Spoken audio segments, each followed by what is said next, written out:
अपघातासारख्या कोणत्याही इमर्जन्सीसाठी आता प्रवासाची रिस्क घेण्याची गरज नाही, कारण आता कणकवलीत सर्व अत्याधुनिक सुविधांनी सुसज्ज आहे डॉक्टर नागवेकर हॉस्पिटल आणि नर्सिंग होम। अत्याधुनिक ट्रॉमा केअर, अत्याधुनिक ambulance, trauma care surgeon, neurosurgeon उपलब्ध, रक्तपेढीची सुविधा, 20 किलोमीटर परिसरात ॲम्ब्युलन्सची मोफत सुविधा। डॉक्टर नागवेकर हॉस्पिटल आणि nursing home 24/7 emergency service. Mobile 9852 108 108 आणि 8803 108 108।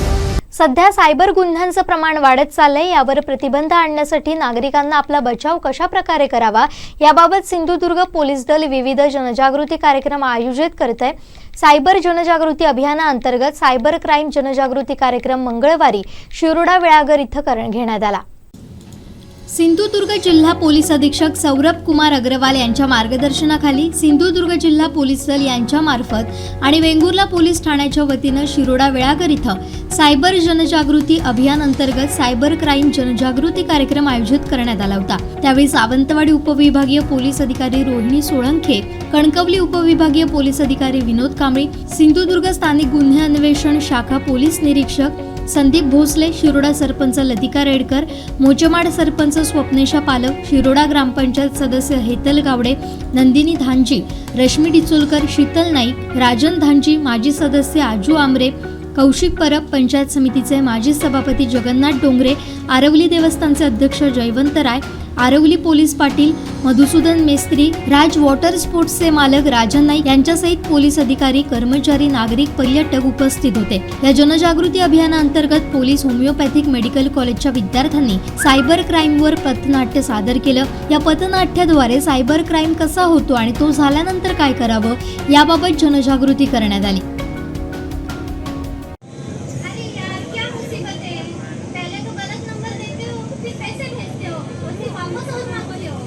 मैं मुसीबत में हूँ, मेरी बीवी के इलाज के लिए वो पैसे आप प्लीज जल्दी रिफंड कर दो। ठीक है, ये आपका गूगल पे नंबर है? हाँ मैम, ये मेरा गूगल पे नंबर है। ठीक है, मैं भेज दूँ। अरे यार देख ना, जिसने 2000 रुपए भेजे थे उसको बोलने की गलती से भेज दिए। अभी मैं उसको पैसे वापस करूँगा। पैसे कैसे यार? ठीक है, भेज दूँ पैसे। बाइक पाई तो क्या करो? जल्दी कर यार। आप फिर से चेक करो, मैंने तुरंत आपको उसी गूगल पे नंबर पे पैसे भेजे हैं। मैम मेरी बीवी के इलाज के लिए वो पैसे, आपको मुझ पर विश्वास नहीं है तो मेरी बीवी से बात कर लो आप। क्या मुसीबत है यार? हेलो, आप प्लीज पैसे भेज दीजिए। अरे मैंने आपके पति को तुरंत पैसे भेजे हैं। आप जरा फिर से देख लीजिए। मैम मैंने कई बार अभी तक चेक कर लिया है, अभी तक वो पैसे आए नहीं है, मुझे अर्जेंटली चाहिए वो। अरे यार ठीक है, क्या करूँ मैं? और मैम मैं आपको एक लिंक भेजता हूँ, उसमें ना मेरी सारी अकाउंट डिटेल्स है, आप प्लीज उस पर क्लिक करेंगे ना तो पैसे जल्दी ट्रांसफर हो जाएंगे। मैं आपको लिंक भेजता हूँ मैम, उस पर आप जल्दी पैसे ट्रांसफर कर दो। ठीक है, जल्दी करो। क्या यार, इस लड़के के चक्कर में आपकी शॉपिंग भी रह गई। अकाउंट डिटेल्स अब हमारे पास है। देखो आज हमारी लॉटरी लग गई है। अच्छा है ना? सारे पैसे तेरे अकाउंट में ट्रांसफर कर दिया, अब यहाँ हमारा नंबर सेव नहीं है, जल्दी फोन से सिम कार्ड निकालो और यहाँ से करो। ठीक है, चल अरे तो क्या हो रहा है?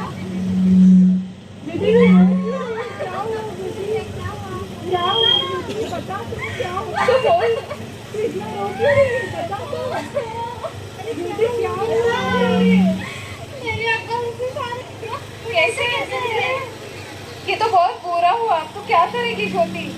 मैं बहुत बड़ी मुसीबत में फंस गई हूँ। निशा तो बहुत बड़ा फ्रॉड हुआ है। हमको क्या करूँगी? मैंने सुना है वेंगुर्ला पुलिस स्टेशन के पुलिस इंस्पेक्टर जादव तो बहुत अच्छे हैं, वो हमारी जरूर हेल्प करेंगे। एक काम करते हैं, हम लोग यहाँ से डायरेक्ट पुलिस स्टेशन चलते हैं, वहाँ जादव सर को हमारी प्रॉब्लम बताते हैं, वो हमारी जरूर हेल्प करेंगे। क्योंकि तो मैं बहुत बड़ी मुसीबत में फंस गई हूँ। मेरे पापा को क्या जवाब दूँगी? हम लोग पुलिस स्टेशन चल रहे हैं। तुमच्यासोबत काय काय झालं ते मला सविस्तर मध्ये सांगा। सर, सुबह में फ्रेंड्स के साथ शॉपिंग शॉपिंग के लिए गई थी। फिर मुझे 2000 रुपये आए। पहले तो मैं शॉक हो गई कि ये पैसे किसने भेजे। थोड़े टाइम बाद ही एक अननोन नंबर से कॉल आया और उन्होंने बोला कि ये पैसे गलती से आ गए। कुछ तो अकाउंट नंबर देते टाइम गलती हो गई। सर उन्होंने बोला कि उनकी बीवी बीमार है और मैं उनको पैसे भेज दूँ। सर मैंने तुरंत पैसे भेजे थे। सर थोड़ी टाइम बाद में फिर से कॉल आया कि उनको पैसे नहीं गए और फिर उन्होंने कहा कि वो एक लिंक भेजेंगे, उसके ऊपर क्लिक करते ही उनको 2000 रुपये ट्रांसफ़र हो जाएंगे। सर मैंने रडू नका निशा मॅडम, तुम्ही आमच्यावर विश्वास दाखवला, हाच विश्वास आम्हाला त्या गुन्हेगारापर्यंत पोहोचण्यास मदत करेल. वैद्य मॅडम, अश्विन मॅडमला घेऊन या सर. जैन मॅम या घेऊ. या निशा मॅडम आहेत, मेडिकल कॉलेज स्टुडंट आहेत. 2 लाखाचा फ्रॉड झाला यांच्यासोबत. त्यांच्या डिटेल्स घ्या जरा. करू नका, तुमचे सगळे डिटेल्स द्या. तुमचं नाव, तुमचा अकाउंट नंबर. 433. निशा मॅडम, तुम्ही काही काळजी करू नका, पॅनिक तुम्ही बिलकुल होऊ नका. माझं नक्कीच आता सायबरवाल्यांशी बोलणं झालं आहे. आम्ही सुगावानंतर लागेच वाहू. तोरसकर मॅडम, तर ब्रांच मॅनेजरचा नंबर बघा आपल्याकडे आहे का? हॅलो. हॅलो. नमस्कार मॅडम, पी आय बोलतो वेंगुर्ला पोलीस स्टेशनमधून. हां नमस्कार, बोला. तुमच्या बँक अकाउंटची एक होल्डर होती, तिच्यासोबत 2 लाख रुपयाचा फ्रॉड झाला मॅम. ती एक FIR आमची पोलीस स्टेशनमध्ये रजिस्टर झाली केस. ठीक आहे, तिचा अकाउंट नंबर, तिचं नाव आम्हाला ईमेल करा. मी तुम्हाला सर्व इन्फो ईमेल करते. नक्कीच मॅम, ठीक आहे. मी तुम्हाला लगेच पाठवतो, तुम्ही मला ईमेल करा. ठीक आहे. Okay ma'am, thank you. Nisha madam, माझं ब्रांच मॅनेजरशी पण बोलणं झालं आहे. तुम्ही काही काळजी करू नका, आम्ही तुमच्या गुन्हेगारापर्यंत नक्कीच पोहोचू. मॅडम, तुम्ही काळजी करू नका. तुम्ही जो विश्वास दाखवला तोच आम्हाला गुन्हेगारापर्यंत पोहोचण्यावर प्रयत्न करेल. आणि तुम्ही सगळे यापुढे लक्ष ठेवा, अशी कुठलीही लिंक आली किंवा कुठलाही कॉल आला तर आपण त्यावर विश्वास ठेवायचा नाही. कुठल्याही लिंकला टॅप करून आपल्या बघितलं ना आता त्याचे दुष्परिणाम काय झालेत ते. गलती से भी मत करना. अब वेंगुर्ला पुलिस नहीं मैम, बल्कि वेंगुर्ला पुलिस स्टेशन की हर एक दीवार अब बोलने लगी है. आप बाहर जाते वक्त एक नज़र उन दीवारों पर डालना. दीवारों पर लिखे हुए संदेश भी पढ़ना. वह संदेश आपको साइबर क्राइम से बच के रहने का एक संदेशा देती है. ये बात आपको भविष्य में जरूर काम आएगी. अब वेंगुर्ला पुलिस स्टेशन की मैम दीवारें बोल उठी है हमें कि साइबर क्राइम से बचे रहे और सतर्क रहे. जी सर, मैं ध्यान रखूंगी और इसकी इंफॉर्मेशन अपने फ्रेंड्स को भी दूंगी और सोसाइटी में भी इसके बारे में बताऊंगी. जी मैम. धन्यवाद.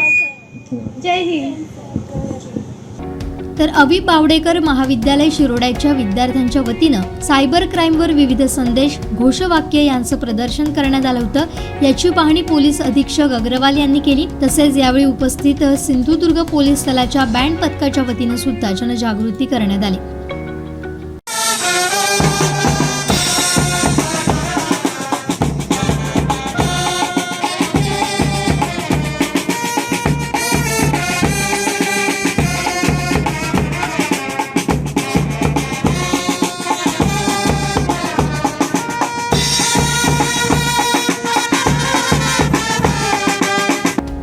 यावेळी सर्व विद्यार्थ्यांचा पोलीस अधीक्षक अग्रवाल यांच्या हस्ते सन्मान चिन्ह आणि प्रमाणपत्र देऊन गौरविण्यात आले. सायबर गुन्ह्याचे प्रमाण पण वाढत आहे. सायबर गुन्हे प्रतिबंध करण्यासाठी जनजागृती होणे, लोकांना माहिती होणे की सायबर गुन्हे काय आहेत, त्यापासून आपण स्वतःचा बचाव कसा करू शकतो ते खूप महत्त्वाचं आहे. आणि तेवढाच महत्त्वाचं आहे की जे आता आपण पथनाट्य सादर केलं त्यामध्ये आपण ते PI जाधव साहेब चांगले ऑफिसर्स आहेत.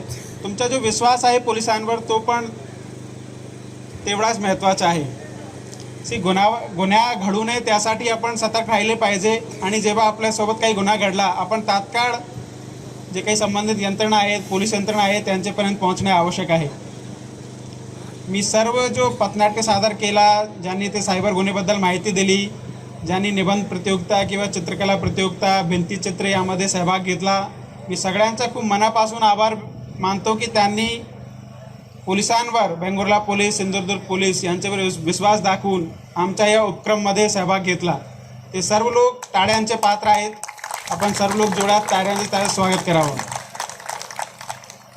मला खूप आनंद होतो की इथे खूप तरुण आणि आपले माता भगिनी उपस्थित आहेत.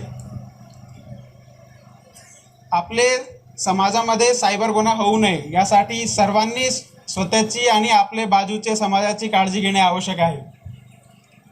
ती तुम्ही जर बघितले तर सायबर गुन्हे घडण्याचे मागे 2 कारण जास्ती महत्त्वाचे आहे. एक आहे ग्रीड, की आपल्याला काहीतरी लालच आला, काहीतरी लिंक आला, तुम्हाला काहीतरी रुपये मिळणार आहेत आणि त्यासाठी तुम्हाला हे करावं लागेल.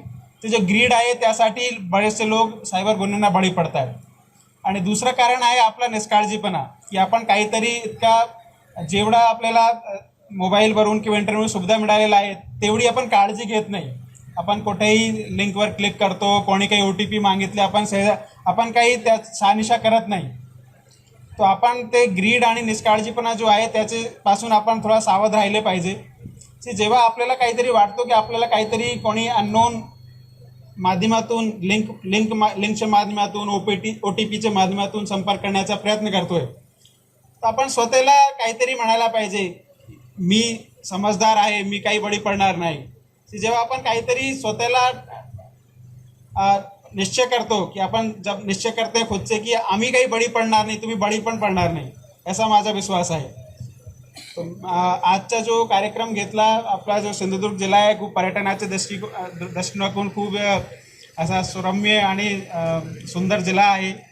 आपल्याकडे गुन्ह्याचं प्रमाण पण कमी आहे, परंतु आपण जे काही आता नवीन गुन्ह्याची पद्धत सुरू झाली आहे, जे काही सायबरचे गुन्हे घडत आहेत त्यापासून आपण कसा बचाव करावा स्वतःचा, त्यासाठी आमचा एक छोटासा प्रयास होता. त्यामध्ये आपण खूप स्फूर्तपणे सहभाग नोंदवला, त्यासाठी मी आपण सर्वांचा खूप खूप आभार व्यक्त करतो. आणि आपण अशाच प्रकारे आपण पुढच्या 5-6 दिवसात ठिकठिकाणी वेगवेगळे प्रकारचे प्रोग्राम घेण्याचे आमचं नियोजन आहे. त्यामध्ये पण आम्ही सर्व लोकांची सहभाग घेण्याची अपेक्षा करतो आणि थांबतो. धन्यवाद. जय हिंद, जय महाराष्ट्र. वेंगुर्ला पोलीस ठाण्याच्या महिला हवालदार रंजिता चौहान यांच्या वतीनं पथनाट्य दिग्दर्शित करण्यात आलं होतं. कार्यक्रमाचं सूत्रसंचालन काका सावंत यांनी तर आभार प्रदर्शन पोलीस उपनिरीक्षक शेखर दाभोलकर यांनी केलं. आमचे दिवसभरातले सर्व अपडेट्स, ताज्या घडामोडी आणि थेट लाईव्ह पाहण्यासाठी सबस्क्राईब करा, लाईक करा कोकणचं नंबर 1 महा चॅनल कोकण 7 लाईव्हचं YouTube चॅनल.